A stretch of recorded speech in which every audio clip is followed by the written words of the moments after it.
Hello friends, welcome. आज आपण इथे बॉम्बे हायकोर्ट 2025-26 ची जी रिक्रुटमेंट आहे क्लर्क, त्यासाठी कॉमन टॉपिक आहे जनरल नॉलेज आणि जनरल अवेअरनेस. यासाठी आपण महाराष्ट्र जीकेचा आज topic 4 Peshwa rule and expansion याचे एमसीक्यूज इथे सॉल्व्ह करणार आहे. ठीक आहे. आणि ही जी सिरीज आपण स्टार्ट केलेली आहे ही कंटिन्यू आपण टील एक्झाम पर्यंत जी आहे ती स्टार्ट राहणार. म्हणून ज्यांनी आतापर्यंत चॅनलला सबस्क्राईब नाही केलेलं आहे ते चॅनलला सबस्क्राईब करून घ्या आणि व्हिडिओला एक लाईक. ठीक आहे. तर चला स्टार्ट करूया. तसंच बघा, जनरल अवेअरनेसची पीडीएफ सुद्धा अवेलेबल आहे. कम्प्लीट एमसीक्यूज दिलेले आहेत. ठीक आहे. 10 चॅप्टर, 100 टॉपिक आणि 2500 प्लस एमसीक्यूज कव्हर केलेले आहे बॉम्बे हायकोर्ट क्लर्क एक्झामसाठी सुद्धा. ठीक आहे. फक्त क्लर्क एक्झामसाठी. तर ज्यांना पण ही पीडीएफ हवी असेल व्हॉट्सअपला मेसेज करून पीडीएफ तुम्ही परचेस करू शकता. ठीक आहे. तर चला स्टार्ट करूया आपण पेशवा रूल अँड एक्सपान्शनचे काही एमसीक्यूज. तर बघा, फर्स्ट आहे the alliance with Chhatrasal Bundel was crucial because it. Chhatrasal बुंदेलाशी झालेली मैत्री महत्वाची ठरण्याचे कारण कोणते? तर बघा, ऑप्शन आहे first provided naval access, second gave legitimacy in South India, third supplied resources and territorial base in North India, and fourth defeated the Nizam permanently. तर करेक्ट आन्सर आहे इथे third, supplied resources and territorial base in North India. उत्तर भारतात साधन संपत्ती व भौगोलिक पाया दिला because Bundelkhand became the strategic northern base for Maratha expansion. Next, second, Bajirao I expansion policy differed from Shivaji Maharaj primary because it emphasized. Bajirao पहिल्याची विस्तार नीती शिवाजी महाराजांपेक्षा वेगळी ठरण्याचे मुख्य कारण कोणते? तर बघा, ऑप्शन आहे first fort centric defence, second sea power, third rapid cavalry based offensive welfare, and fourth religious mobilization. Correct answer आहे third rapid cavalry based offensive welfare, वेगवान धोडक दळावर आधारित आक्रमक युद्ध, because Peshwa expansion relied on speed, mobility and open field campaign. Next, third, which region conquest first transformed the Maratha into a pan-Indian power? कोणत्या प्रदेशाच्या जिंकण्यामुळे मराठे प्रथम अखिल भारतीय शक्ती ठरले? तर बघा, ऑप्शन आहे फर्स्ट माळवा, गुजरात, बुंदेलखंड अँड कर्नाटका. तर करेक्ट आन्सर आहे first Malwa. Control over Malwa, open northern route and political dominance. Next, fourth, which change most clearly marked the transition from royal Maratha rule to Peshwa dominance. राजकीय मराठा सत्तेकडून पेशवा वर्चस्वाकडे झालेला बदल सर्वाधिक स्पष्टपणे कोणत्या घटनेत दिसतो? तर बघा, ऑप्शन आहे फर्स्ट ॲबॉलिशन ऑफ आस्था प्रदान, second shift of political authority from Satara to Pune, third introduction of chauth, and fourth decline of Maratha navy. ठीक आहे. तर करेक्ट आन्सर आहे इथे second shift of political authority from Satara to Pune. सत्तेच्या साताऱ्याहून पुण्याकडे स्थानांतर, because under Bajirao one real power shifted to Pune, reducing the Chhatrapati to a symbolic position. Next, fifth, which administrative development most strengthened Maratha expansion under the Peshwa. पेशवांच्या काळात मराठा विस्ताराला सर्वाधिक बळ देणारा प्रशासकीय बदल कोणता? तर बघा, ऑप्शन आहे फर्स्ट रिवायवल ऑफ आस्था प्रदान, second centralize revenue collection through Pune, third abolition of Sardari system, and fourth religious unification.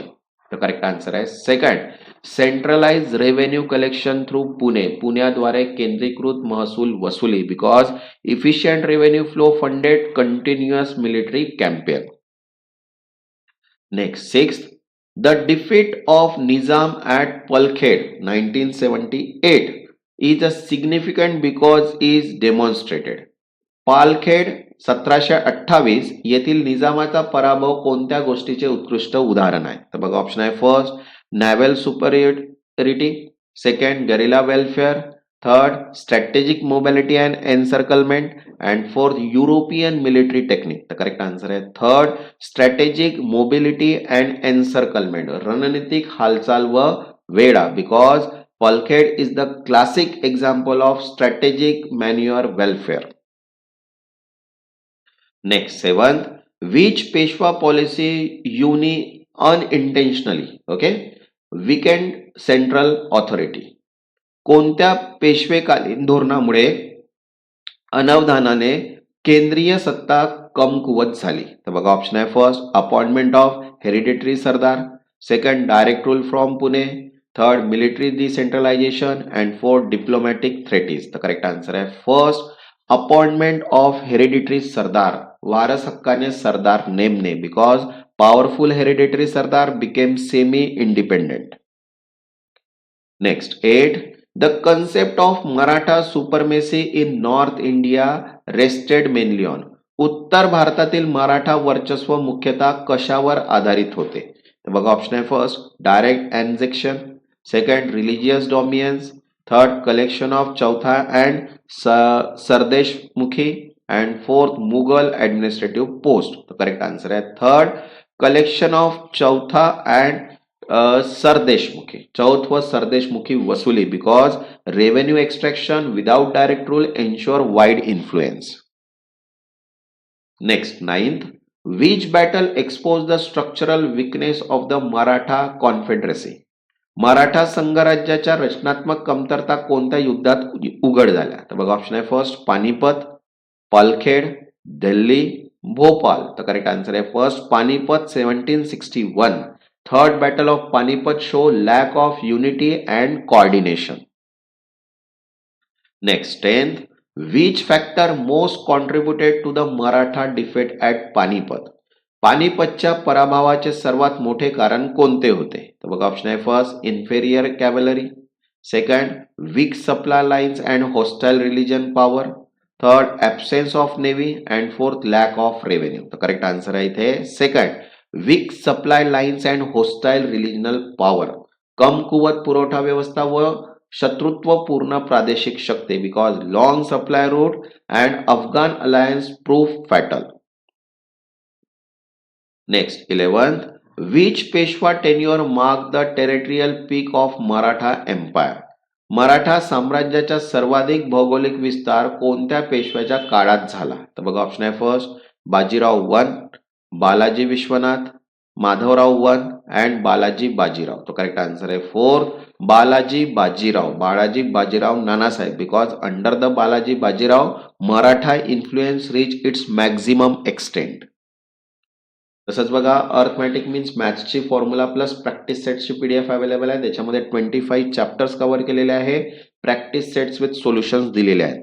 तर ज्यांना पण पीडीएफ हवी असेल व्हॉट्सअपला मेसेज करून पीडीएफ तुम्ही परचेस करू शकता. Next 12th. Madhavrao 1 is remembered mainly for. Madhavrao पहिला मुख्यतः कशासाठी ओळखला जातो? तर बघा ऑप्शन आहे first northern expansion, second naval revival, third restoration after Panipat and fourth alliance with British. तो करेक्ट आन्सर आहे third restoration after Panipat. Panipat नंतरची पूर्ण बांधणी because he reorganize finance and the army after Panipat. Next 13. Which statement best describe Maratha administration during Peshwa expansion. पेशव्यांच्या विस्तार काळातील मराठा प्रशासनाचे योग्य वर्णन कोणते? बघा ऑप्शन आहे first highly centralize empire, second loose confederacy under the Peshwa leadership, third religious state and fourth Mughal style bureaucracy. Correct answer आहे इथे second loose confederacy under Peshwa leadership. पेशवाच्या नेतृत्वाखाली सैल संघराज्य because power was shared with the Gaekwads, Holkars, Scindias and Bhonsles. Next 14. The expansion under Peshwa indirectly accelerated which historical development. पेशव्यांच्या विस्तारामुळे अप्रत्यक्षपणे कोणती ऐतिहासिक प्रक्रिया वेगवान झाली? तर बघा ऑप्शन आहे first decline of European trade, second strengthening of Ottoman empire, third unification of Rajputana and fourth collapse of Mughal authority. Correct answer आहे fourth collapse of Mughal authority. Mughal सत्तेचा ऱ्हास because continuous Maratha pressure weaken Mughal sovereignty. Next 15. Which combination best explain both the success and failure of Peshwa expansion? पेशव्यांच्या विस्ताराचे यश आणि अपयश दोन्ही स्पष्ट करणारे सर्वोत्तम संयोजन कोणते? बघा ऑप्शन आहे guerrilla warfare plus naval power, second, speed and mobility plus lack of centralize control. Third, religious unity plus popular support. And fourth, European alliance plus modern artillery. Correct answer आहे इथे second, speed and mobility plus lack of centralize control. वेग व हालचाल व केंद्रीकृत नियंत्रणाचा अभाव. Because expansion succeeded through mobility but fail due to confederate fragmentation. Okay. तसंच बघा, arithmetic, computer awareness, general awareness, Marathi व्याकरण, इंग्लिश ग्रामर सर्वच पीडीएफ अवेलेबल आहे. ज्यांना पण पीडीएफ हवी असेल व्हॉट्सअपला मेसेज करून पीडीएफ तुम्ही परचेस करू शकता. इंग्लिश, मराठी दोन्ही लँग्वेजमध्ये अवेलेबल आहे. आणि ज्यांनी आतापर्यंत चॅनलला सबस्क्राईब नाही केलं ते चॅनलला सबस्क्राईब करून घ्या आणि व्हिडिओला एक लाईक. तेव्हापर्यंत धन्यवाद.